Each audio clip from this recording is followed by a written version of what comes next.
There we go. Okay, so now we have gravity, and well, now they're sticking to the ceiling now, but let's see what happens when we spawn 1,000. Let's try 10,000.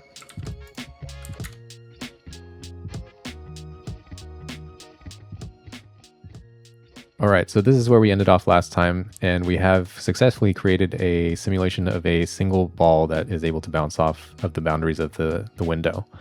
And today I want to see if we can have multiple particles or balls. So let's try and see if we can do that. And I think the way we are going to do that is we'll probably just use a vector. So let's import our vector. And let's see. So where in the code are we spawning the ball? It will be... This is where we create a single ball. So instead of doing this, I think I want to create a vector or an array of multiple balls. So let's do that like this. We can say standard vector will hold type ball, and then we'll call it balls. And then we will, let's use a for loop to create a whole bunch of particles. So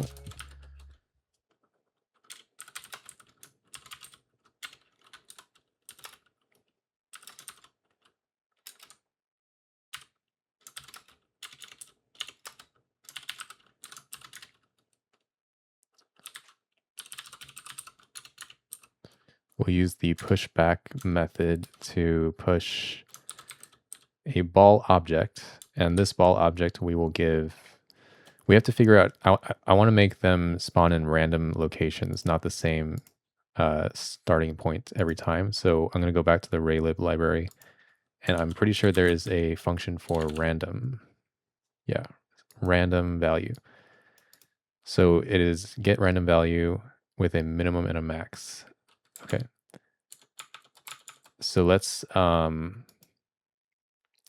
this is going to be our X and Y. So we'll want to spawn it at a random, get random value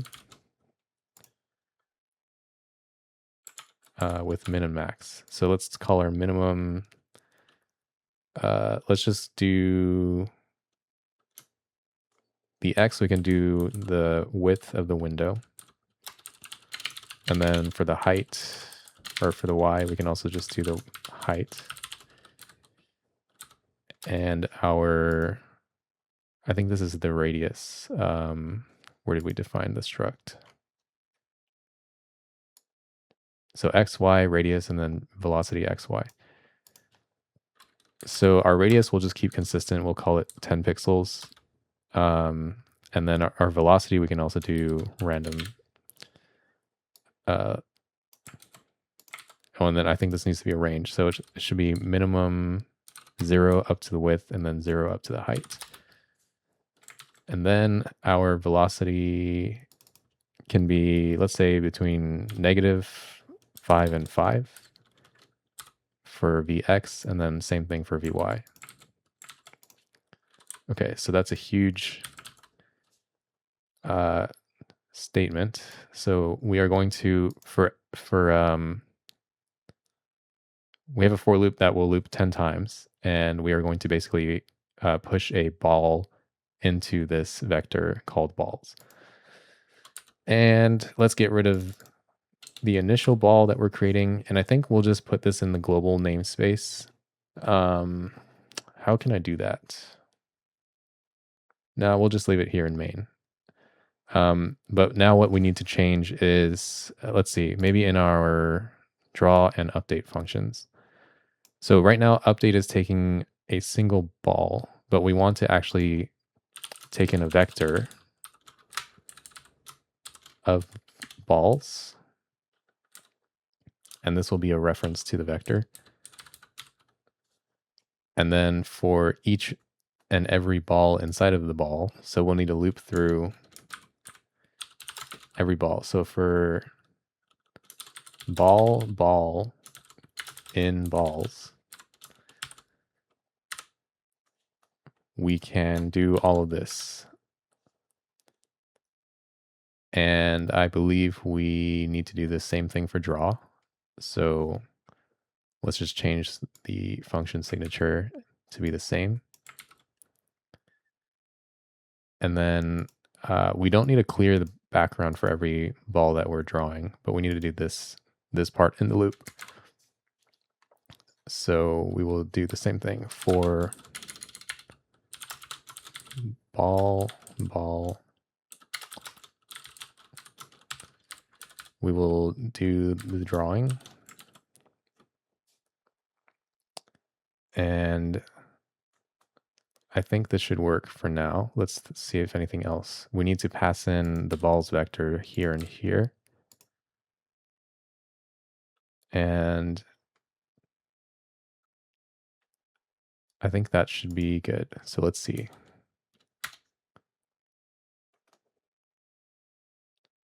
Okay, so they're not moving for some reason. Let's see if I messed up something. So we're creating the vector, update balls. Let's go up to our update function.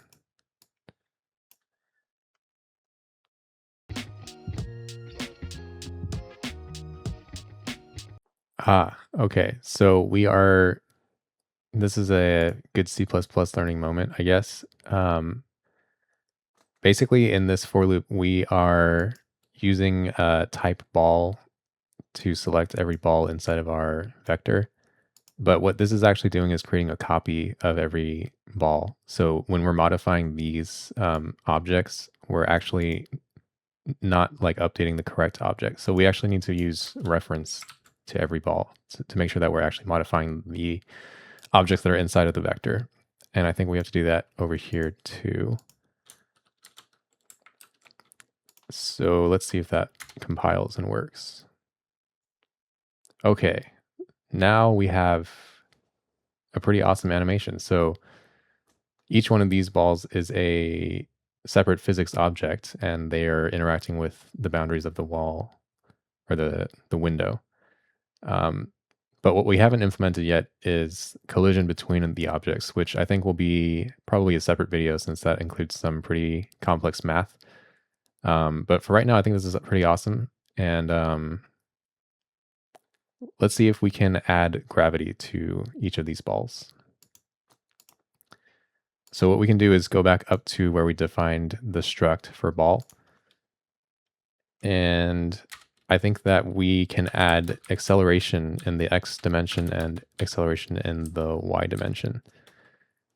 And by the way, I think that Raylib also includes some good library functions for doing vector math, which would probably simplify a lot of our calculations here and make this more readable, which I'll probably look into in a later video. But for right now, we'll just use separate X and Y elements for each of those.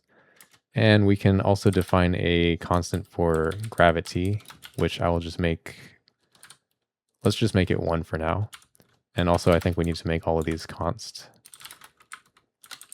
Just best practice. Whoops. Const, whoops, I can't type. Const int height equals 800. Okay, so we've added the component for acceleration. And acceleration is the change in velocity per unit time. So in our update function, this is where we're updating our update X and Y position based on velocity. And then we can also update X and Y velocity based on acceleration. So that would be ball Vx plus equals ball Ax and Ay plus equals ball Ay. Sorry, Vy. Vy.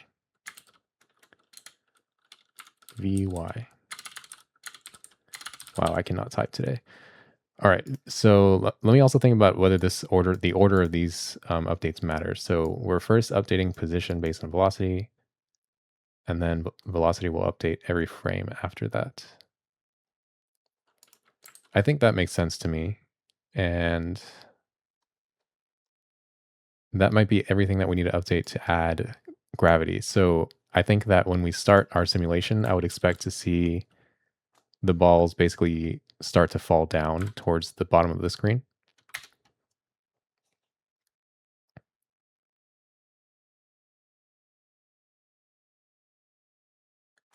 It looks like they're going slowly. Maybe not. Let me see if I'm missing something. VX. Oh, okay. I never set. I also, when we create the balls, we also need to set their the value of their acceleration. So we'll set the X acceleration to 0 and Y will be gravity. There we go. Forgot that part.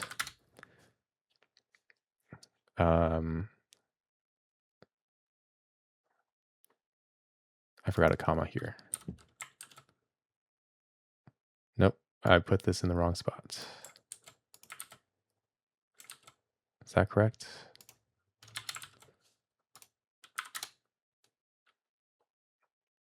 There we go. Okay, so now we have gravity. And I think that these should... Oh, now they're sticking to the ceiling. Okay, that's very interesting.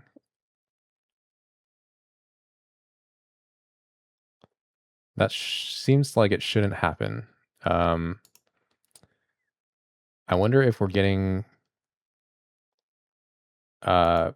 like basically integer overflow because we are constantly subtracting. We're constantly adding the value of acceleration to an integer, and I think over time it might become too large of a number, and it's like flipping over. Let's see. We probably want to do like, how do I want to handle that? Let's run this one more time and let me examine what's going on. So they are kind of behaving first. I wonder what happens if we make our gravity constant like much higher. Let's do like 6.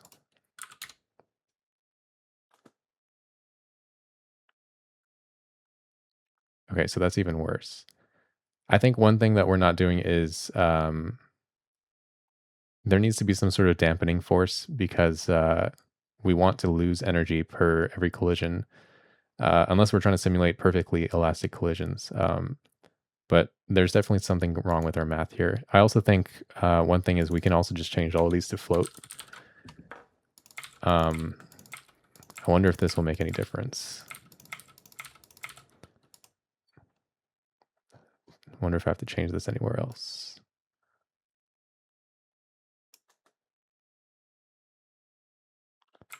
Let's see if that runs. Okay, we had some warnings, but it's still running. So actually, I think that I looked over some notes, and I do think the order of operations here matters. So we probably want to be applying acceleration and velocity change before we check for collision. So let's do acceleration before velocity. And then check for wall collision. And then let's also just reduce gravity to be like 0.5. And let's see how this changes. Okay, so now the particles are not freaking out so quickly. It looks like they're kind of behaving normally. Let's increase gravity actually. Let's make it like 2.5.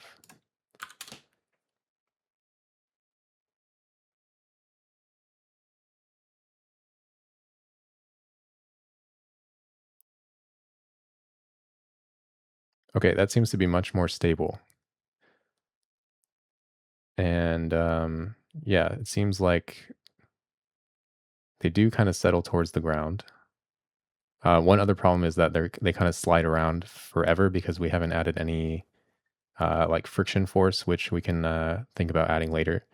But I think this looks pretty cool for now. Let's see if I want to see if we can add just many more particles and see kind of how the performance changes. So let's add 100 balls to this. Okay, still running at 60 FPS. Seems stable again. Let's do 1,000. Let's make them smaller too. Oh, one other thing I think I forgot to mention was I think I set these height and width backwards. I think the function definition actually requires width to be first and then height. That's when when we're initiating the window or initializing the window. And then again, removing the vsync flag actually does uncap the frame rate, but I am now capping it manually here. So yeah, we'll keep it at 60 FPS for now, but let's see what happens when we spawn 1,000.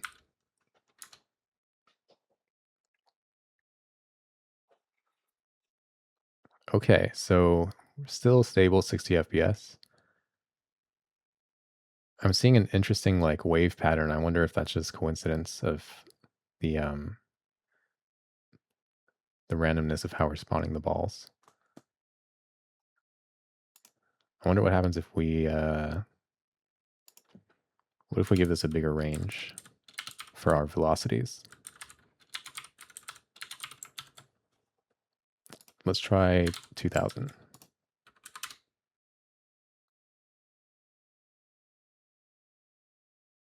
Okay.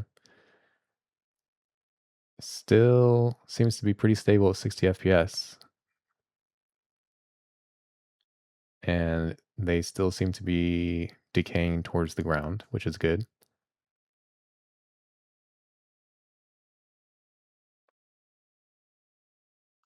That actually works pretty well. Let's try 10,000.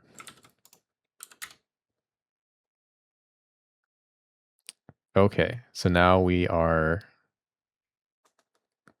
not, yeah, we're starting to see some performance issues. But still doesn't look like there's any weird like physics glitches, at least from what I can tell. It's a little bit hard to see, but this looks okay to me. All right, so we'll end it here. Next time, I think we will think about trying to add collision between the particles. And yeah, thanks for watching.